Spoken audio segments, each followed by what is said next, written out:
O cidadão, devidamente imbecilizado pela repetição do veneno midiático, pensa consigo: é melhor entregar a Petrobras aos estrangeiros do que ela ficar na mão de nossos políticos corruptos. Tudo como se a suprema corrupção não fosse entregar a uma meia dúzia a riqueza de todos que poderia ser usada, como estava previsto no projeto de uso dos royalties no pré-sal, para alavancar a educação de dezenas de milhões. E aí, gente, como é que vocês estão? Sobrevivendo? Vamos bater um papinho sobre a elite do atraso do professor Gessé de Souza. Vem chumbo grosso aí. Vamos lá?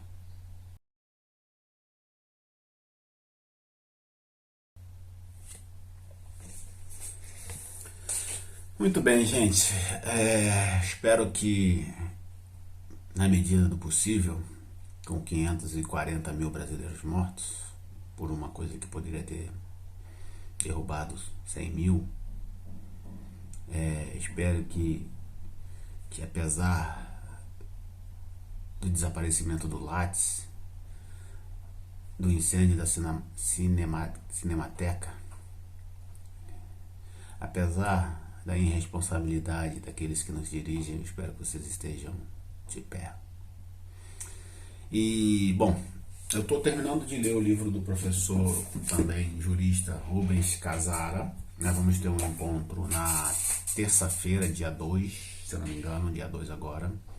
E não sei se vocês estão acompanhando, tem uma série de bate-papos no meu perfil no Facebook, promovidos pela bancada docente, movimento do qual eu faço parte, e que tem conseguido trazer pessoas bem legais para bater um papo com a gente, muito em cima do trabalho do professor João César de Castro Rocha, né, o livro Guerra Cultural e Retórica do Ódio, para que a gente tente pensar, para que a gente primeiro visualize, como diz o digníssimo, isso tudo que está aí, e busque alternativas para uma sobrevivência possível. É óbvio que vocês estão sabendo que o Brasil, a população civil, bota civil entre aspas, comprou mais armas do que as Forças Armadas nos últimos 2 anos, e que existe uma fala de golpe em andamento para acontecer de um jeito ou de outro. Não sei se temos forças para resistir e nem quantos de nós vão cair, né? A gente tem visto que vários jornalistas, juristas que se posicionam publicamente contra a barbaridade do que estamos vivendo estão sendo perseguidos pelos órgãos que deveriam impedir o Estado de ser autoritário. O Estado foi capturado. Quem diria vocês, né, que o Estado, que em tese estava capturado pelo PT e não está, né, como a gente já viu, o Estado agora está desse jeito. Muito bem. O professor Gessé Souza, ele faz um texto que é para mim uma bomba atômica, né? Algo que está tão visível como aquela carta do Edgar Allan Poe, né? Que você fala, pô, isso tá claro, mas por que a gente muda de assunto?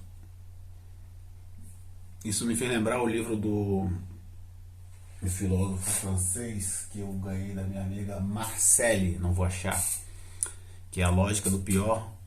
E na Lógica do Pior ele diz algo como: nós não tratamos dos nossos problemas, né? Nós somos o macho da caverna, o macho. E aí, quando eu digo macho, inclui algumas mulheres que passam por cima das suas feridas e vão continuar no seu trabalho. Nós não fazemos tratamento, então nós não tratamos do assunto da escravidão, nós não tratamos do assunto da ditadura militar, nós não tratamos de assunto nenhum que seja traumático. A gente passa por cima e espera que o assunto desapareça. E E o Gessé Souza faz isso vir à terra, né? Desmorona toda essa estrutura que nos ensinou no decorrer de 300 anos a seguir em frente. Evidentemente a gente fala do assassinato dos povos originários, do assassinato dos negros, e isso não representa nenhuma mudança de comportamento, nem meu, nem da sociedade. A gente acorda e vai tocar o barco, inclusive elegendo pessoas que acham que esse povo tem que ser eliminado mesmo. Então, ou seja, todo o trabalho de educação que a gente lembra do Escola Sem Partido, né? Que era evitar que a escola tivesse partido, bota isso entre aspas, significa que então a gente não estava tendo sucesso, né? Porque apesar da escola sem partido, a gente continuou perdendo em todos os debates relativos. E isso é o que o Gessé Souza vai dizer, que fez com que a gente mudasse de assunto. O nosso assunto central é a desigualdade social. É isso que deveria ser o foco dos nossos principais intelectuais. Mas o que os intelectuais lidos por Gessé Souza, ou seja, Sérgio Buarque de Holanda, Gilberto Freire, Raimundo Faoro, entre outros, né, alguns até com elogio, como Florestan Fernandes, o que eles fizeram? Eles contornaram o problema para falar de outra coisa. Então, teorias que deveriam ser pensadas como algo, uma construção nacional, né? Porque a escravidão, como ela foi vivida no Brasil e como ela se resolveu no Brasil, não tem paralelo no mundo, né? Então, assim, não dá para você botar a culpa em Portugal, não dá para você botar a culpa numa malemolência autóctone daqui, né? Que vai dar em ideias como o jeitinho brasileiro. É muito cruel fazer essa análise de acordo com a leitura do Gessé Souza. E eu fiquei muito impressionado com essa leitura, porque eu percebi que algo estava errado, sempre percebi, óbvio, mas isso não significou uma mudança para encontrar o que estava errado. Eu falei, caramba, a gente está aqui agora mesmo.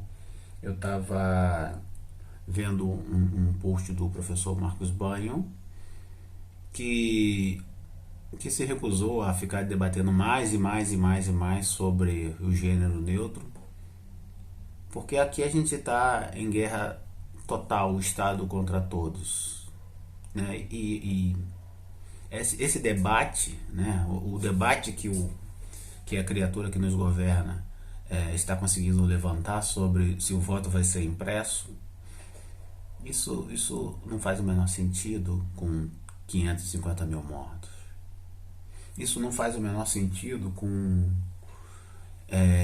sei lá, 30 milhões de pessoas ou desempregadas ou vivendo de subempregos, vendendo máscara na rua, correndo com a bicicleta do Itaú e a caixa de isopor do Uber Eats, sei lá, esses troços aí.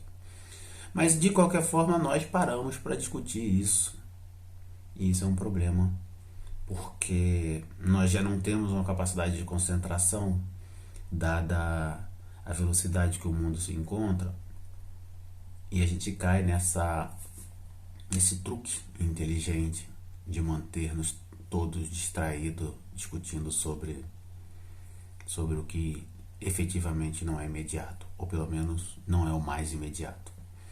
Então o professor Gessé, ele levanta uma dezena de pontos, inclusive a participação dessa classe média que desde a escravidão, né, foi se encaixando nesse lugar do meio, que trata basicamente da segurança e da administração dos patrimônios culturais, que se encaixa no serviço público da classe acessíveis ao grupo que, sendo o herdeiro dos escravos, também é herdeiro da Casa Grande, mas não é nem Casa Grande nem escravo, e que, para ficar de bem com a vida e garantir sua própria sobrevivência,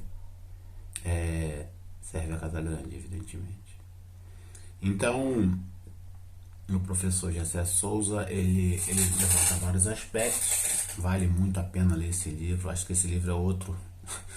Você termina de ler As Vias Abertas da América Latina, lê Escravidão do Laurentino Gomes e vem ler A Elite do Atraso, que já está valendo. E claro, leia para entender, porque esses livros eles são retrospectivos, né? Então ele vai lá de 1500 até agora. Mas para entender o agora, não deixe de ler o livro do professor João César. Mas então eu queria falar sobre 4 pontos que assim ficaram dentro da minha cabeça e eu não preciso pensar muito para que a gente possa ter uma ideia. Primeiro é a ideia do culturalismo. O culturalismo é bem interessante conforme como o professor Jessé Souza apresenta, porque ele apresenta uma nova dimensão do racismo. O que é isso que significa? Significa dizer que, como o racismo pega mal politicamente, né? Como discriminar alguém pela cor da pele, pelo tamanho do seu nariz, pelo seu cabelo, não é politicamente correto. E olha que a gente está em tempos em que o politicamente correto nem está tão forte assim, mas no processo dos últimos 40, 50 anos, o culturalismo consegue transpor essa ideia para o nível da formação cultural. E aí você vai ter um grupo que teve acesso aos melhores livros e debate os taninos maduros dos vinhos, e um grupo que não sabe do que você está falando. E evidentemente a elite está do lado de quem sabe perceber, né, o gosto de um vinho, e não, sei lá, quem não sabe. Enfim, eu estou resumindo basicamente, mas a ideia é criar essa ideia de alta cultura, e evidentemente a alta cultura estará na alta sociedade, que é aparentada da elite financeira e que tem como elemento de divulgação e de deslumbramento a classe média, e o resto que está fora disso, que Jessé Souza, sem poupar palavras, chama de arralé, né? Arralé. Triste, mas é por aí. Então você passa a construir uma argumentação que não é que a pessoa seja preta ou não, é que ela não tem cultura, ou não tem a cultura que interessa. Ela não debate Shakespeare, ela não conhece as ruas francesas, ela nunca foi a Miami. É claro que isso tem um mau gosto tremendo e uma simplificação doída, mas isso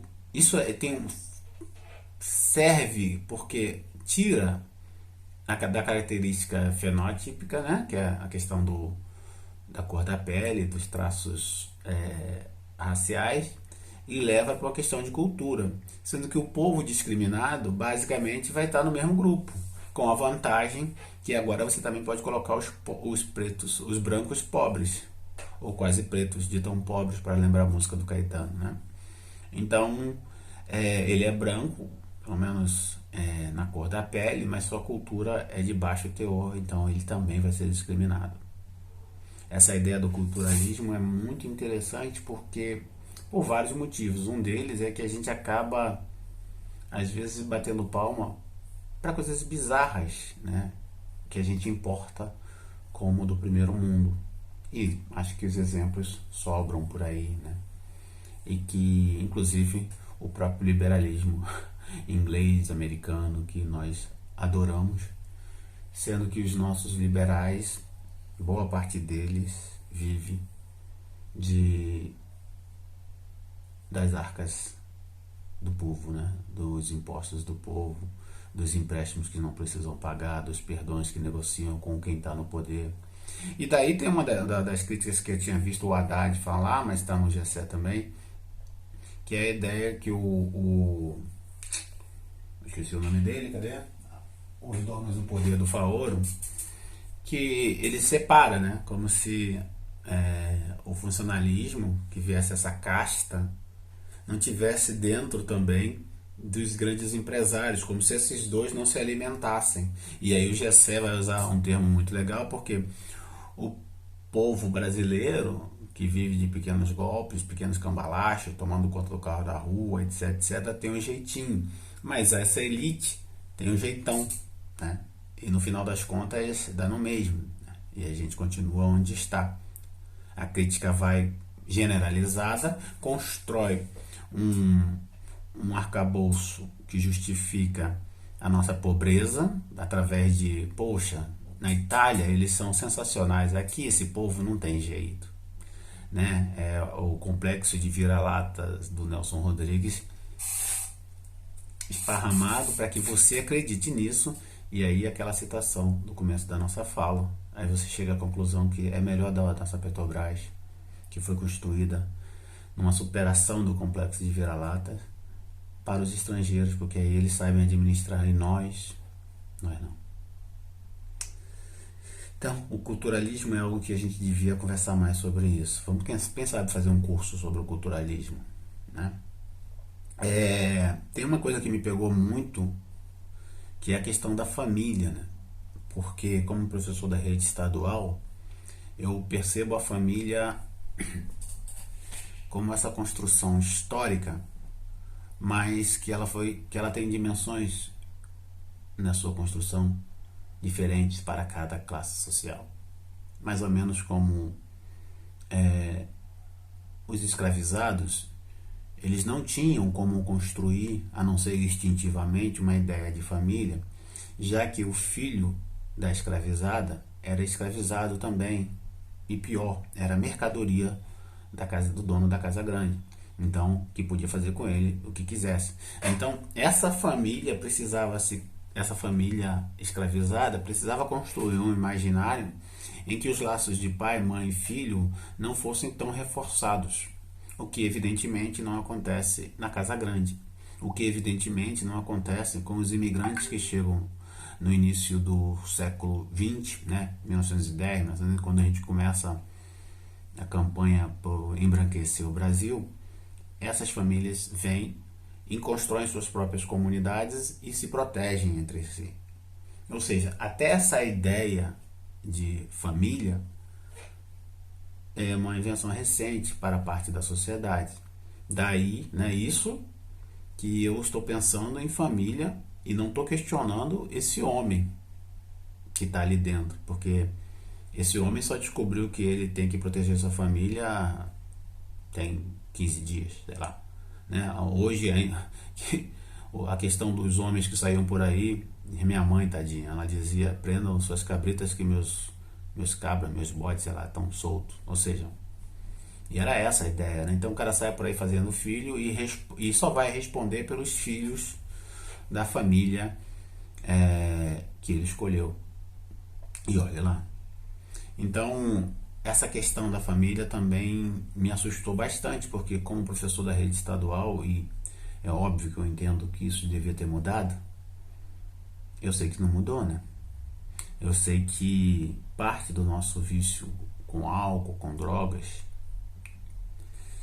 e com outros tipos de vício, ele é decorrente dessa construção imaginária que não foi feita lá atrás e que tem uma repercussão física gigantesca.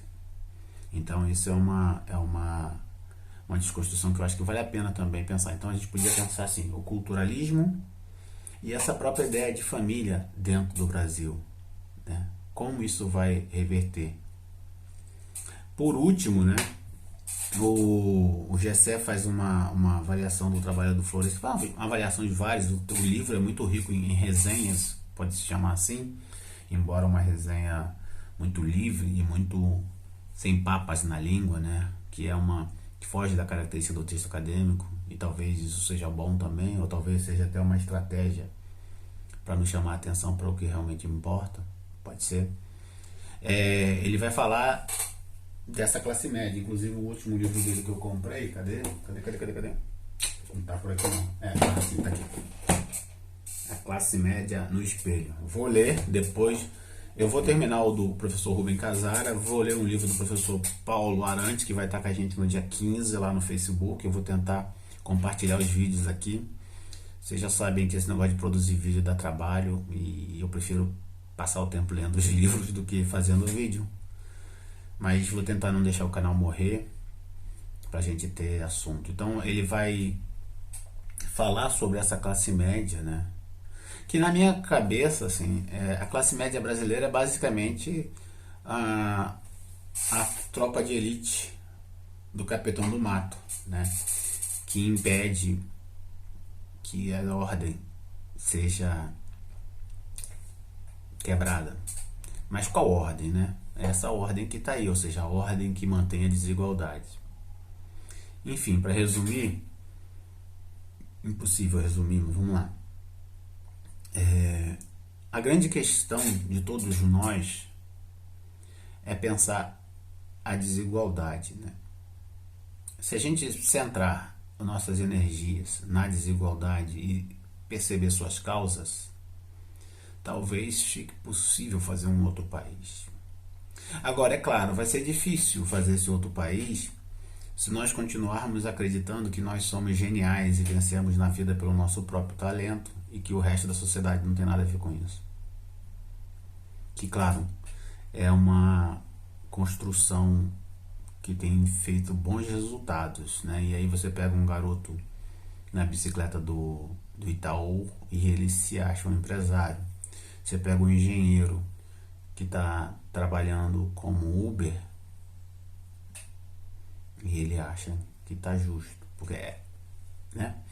Ou seja, essa convicção, a destruição da nossa indústria, que já está em as vias abertas da América Latina, nada disso repercute na cabeça do vencedor, mesmo que o vencedor seja um vencedor sobre os derrotados, muito derrotados, né? Mesmo que o vencedor seja apenas o cara pago para matar.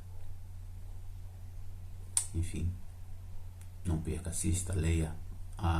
O professor Gessé Souza está disponível em 40 mil vídeos na internet, no YouTube.